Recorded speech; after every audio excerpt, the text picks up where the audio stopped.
अगर आप लोगों से पूछेंगे कि किस सिचुएशन में राष्ट्रपति शासन कहीं लगती है, तो आप कहेंगे जब कोई राज्य सरकार अपनी जिम्मेदारी सही तरीके से नहीं निभाएंगे तब।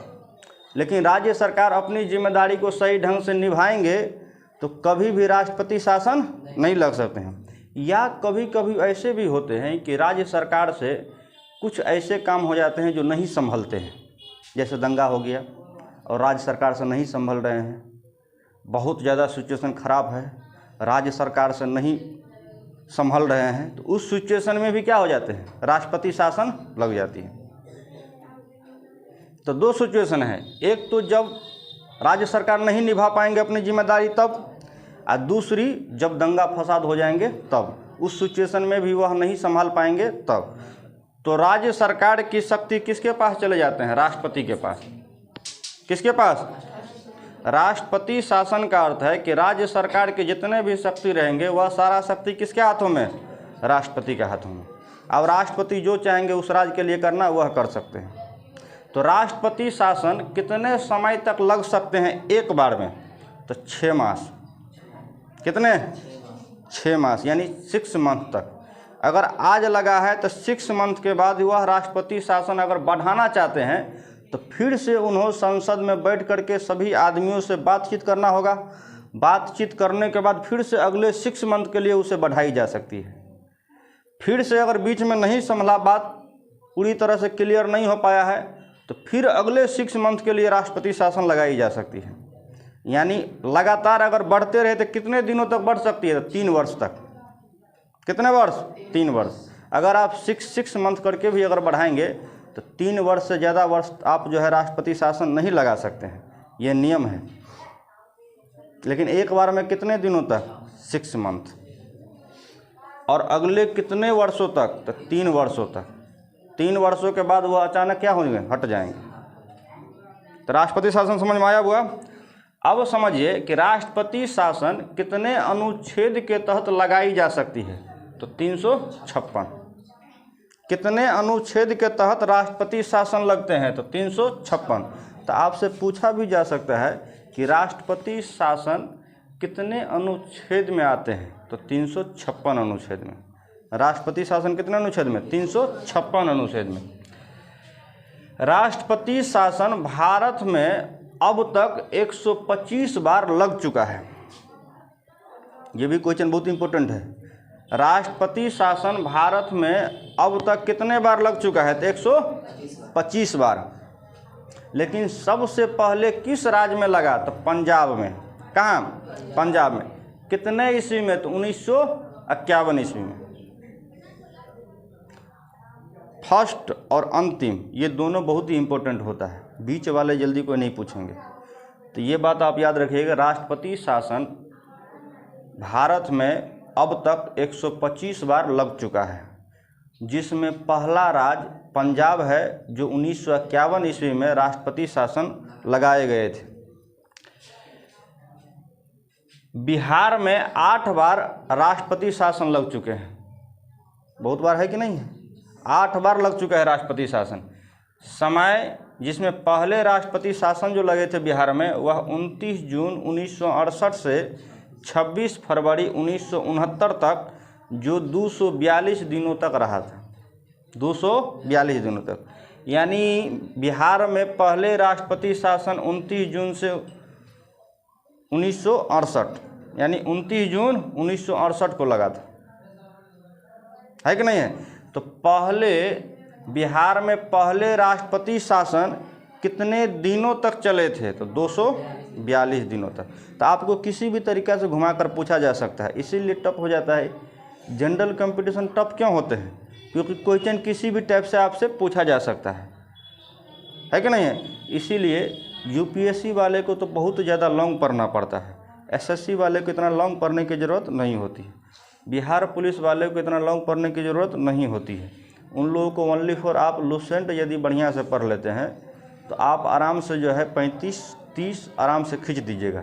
लेकिन आप चाहिएगा कि लाइफ में हम 50 गो ऑब्जेक्ट ये जीके जीएस बना ले, तो आप पढ़ते पढ़ते हमको लगता है दम घुट जाएगा, फिर भी आप 50 नहीं बना पाइएगा। 30-35 अगर एवरेज आपको आ रहा है तो आप समझिए कि एसएससी निकाल सकते हैं। 30-35 का अगर एवरेज जीके जीएस में आ गई तो आप समझ लीजिए कि आप बिहार पुलिस निकाल सकते हैं। बिहार पुलिस के लिए कोई ज़्यादा दिक्कत नहीं है। एसएससी में ज़रा सा टॉप इसलिए हो जाते हैं क्योंकि एसएससी में इंग्लिश और मैथ, रीजनिंग भी ज़्यादा टॉप नहीं होते हैं। जीके जीएस रटने वाली चीज़ है, बच्चा रट लेते हैं। लेकिन अगर आप मैथ अगर आप अच्छे जानते हैं, इंग्लिश ज़रा सा भी जानते हैं, तो नौकरी आपके हाथों में है। संघर्ष तो करना पड़ेगा, लेकिन बिना मैथ का, आप विदाउट इंग्लिश का आप नहीं कर सकते हैं जॉब, इम्पॉसिबल है। ओनली फॉर आप रेलवे में जा सकते हैं, वह भी ग्रुप डी सब में जा सकते हैं, ग्रुप डी सब जा सकते हैं। आप आर्मी में जा सकते हैं, दौड़ पास कीजिए, आप आराम से डायरेक्ट वाला बहाली में आप जा सकते हैं। लिखित कहीं भी अगर आप जाइएगा तो आपको मैथ आना ही चाहिए, इंग्लिश आना ही चाहिए। ये हम इसलिए कहते हैं कि मैथ आने का मतलब है कि आपका सब विषय स्ट्रांग हो जाएंगे, क्योंकि मैथ से आपका माइंड बन जाता है। मैथ से क्या बनते हैं? माइंड, क्योंकि बहुत ज़्यादा सोचने के पावर बढ़ जाते हैं उसमें। अब बाकी विषय वाले सोचते ही नहीं। मेन है आपका माइंड साफ क्यों होते हैं मैथ वाले का, वह किसी भी चीज़ को याद बहुत जल्दी क्यों कर लेते हैं? क्योंकि वह बहुत ज़्यादा सोचते हैं, वह बहुत ज़्यादा माइंड को रियाज कराते रहते हैं। किसी भी बात को ज़्यादा वह थिंकिंग करते हैं, और वह बराबर पढ़ते भी रहते हैं, क्योंकि उसमें डर भी बने रहते हैं समाज के दृष्टिकोण से। आर्ट वाले को सब डर क्या हो जाते हैं? बाहर निकल जाते हैं। आर्ट वाले यदि कोई पढ़ना भी चाहते हैं तो लोग कहते हैं क्या रखे हो आर्ट, जा रहे हैं ट्यूशन। ट्यूशन हट, बिना पढ़े लिखे हम पास हो गए। अब दूसरे को भी लगता है हम उनसे कमज़ोर है, उससे तो हम बेसी तेज है, हट हम भी नहीं पढ़ेंगे, वो छोड़ दिया। इसीलिए आर्ट वाला कमज़ोर हो जाता है। रियल में आप बताइए कि यूपीएससी ऑल ओवर इंडिया का सबसे टॉप लेवल का एग्ज़ाम क्या होते हैं? यूपीएससी के एग्ज़ाम होते हैं कि नहीं होते? माना जाता है सबसे टॉप यूपीएससी का एग्ज़ाम। अब आप बताइए, यूपीएससी के एग्ज़ाम इतने टॉप है, फिर भी टीना डाबी 8 रखी हुई थी। कौन सी रैंक लाई है? फर्स्ट रैंक लाई थी। 8 वाले तो सबका बाप है, फिर भी वह हाफ है। इसका मेन कारण है कि आदमी ने उन्हें हाफ बना दिया। कौन बना दिया? आदमी, व्यक्ति अपनी सोच की वजह से उसे नीचे कर दिया है, लेकिन रियल में वह नीचे नहीं है, सबसे टॉप लेवल का है आर्ट। आप आर्ट को अगर सही ढंग से अगर पढ़ लेते हैं तो सबसे बढ़िया नौकरी आप करेंगे। साइंस वाला आपका गुलाम हो जाएंगे, आर्ट वाला का गुलाम कौन हो जाएंगे? साइंस वाला। हम प्रैक्टिकल दिखा देते हैं, आप लोग को हंसी आ रही है, हम दिखा देते हैं। देखिए देखिए कैसे। मान लीजिए दो दोस्त है, दो दोस्त है, एक है रामू और एक है श्यामू।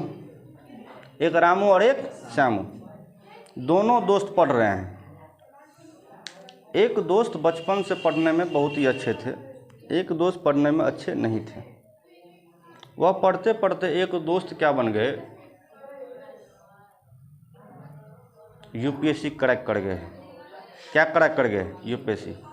एक दोस्त पढ़ते पढ़ते मैट्रिक फेल हो गए।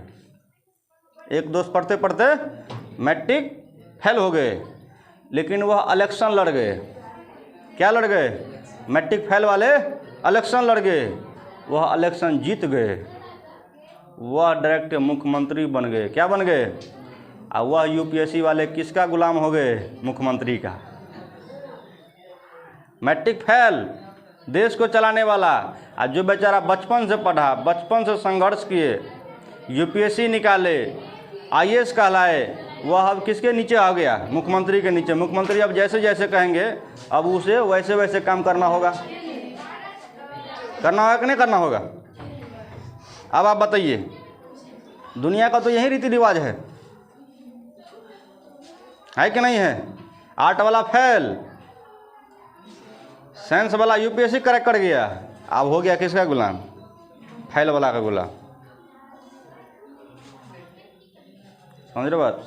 तो ये आप अगर सही से, अगर किसी भी चीज़ को अगर सही से अध्ययन करते हैं रियलिटी में, तो आप सब विषय अपने आप में जादूगर है। कोई विषय किसी से कम नहीं है। सबसे कम स्कोप है कॉमर्स में। रियलिटी में सबसे कम स्कोप किस में है? अकाउंट में।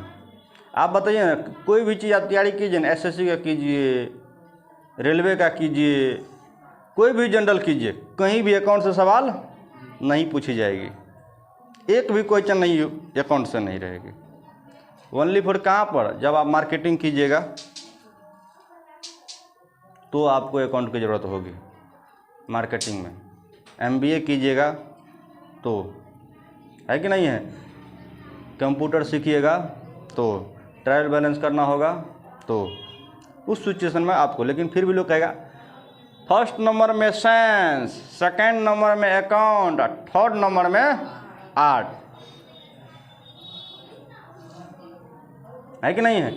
लेकिन रियल में लोगों की मानसिकता की वजह से ऐसा हो गया है। आर्ट तो सबसे टॉप बढ़िया है, पढ़ने वाला और समझने वाला होना चाहिए। टीना डाबी को आप देख लीजिए, हम तो दिखा दिए, ऐसे ऐसे बहुत है, बहुत व्यक्ति है जो आर्ट रख करके बड़े से बड़े पद को हासिल की है, और साइंस वाला उसके पीछे पीछे घूम रहा है। साइंस वाला का बात कहते हैं तो देखिए ना, हंसी आ रही है उन सबको।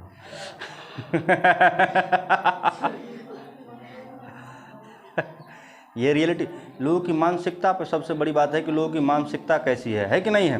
तो ये आप समझे, राष्ट्रपति शासन समझ लिए, ये कितने अनुच्छेद का था, 356।